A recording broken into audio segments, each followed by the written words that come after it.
Olá pessoal do meu canal, bem-vindos para mais um vídeo. Aqui fala Gustavo, Descendentes Camisa 10, então bora pro vídeo. Hoje, como vocês viram no título, eu vou mostrar minhas 3 slimes azul, verde e roxa. Essa é roxa, muito linda. Essa é azul, muito linda. Essa é verde, muito linda. E desculpa por não ter mais gravado vídeo no canal, eu já fico sem ideia.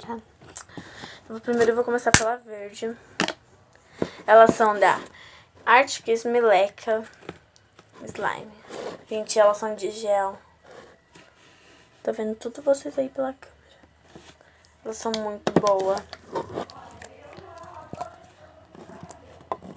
E elas fazem clique, né? Deixa eu mostrar aqui pra vocês. Vocês não conseguem ver, né, gente? Olha que bonita. Vai dizer que isso daqui não é bonito, gente. Vai dizer que é muito lindo. Olha, ela é tipo um verde menta.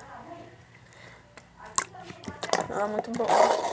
Agora eu vou deixar a minha favorita por último, que é a minha cor favorita. Bota aí no comentário qual é a cor favorita de vocês, tá, gente? A minha é roxa. Vou mostrar a azul. Porque a azul, né, gente, ela é meio azul diamante. Gente, elas foram tudo R$7. A minha irmã, ela tirou o preço, né, gente? Elas foram muito caras, né? Mas minha mãe comprou, né, porque ela é muito querida. As gelas não fazem clique, né, gente? Que pena. Mas elas são muito bonitas e muito clear.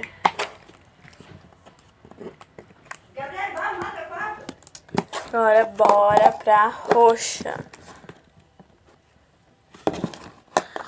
Minha favorita, como vocês sabem, que eu falei, ela é minha violeta. Olha, gente, vou dizer que isso aqui não é lindo. Vou dizer. Eu comprei elas aqui em Tuporanga, pra quem não sabe onde eu moro, tá, gente? Eu moro aqui em Tuporanga.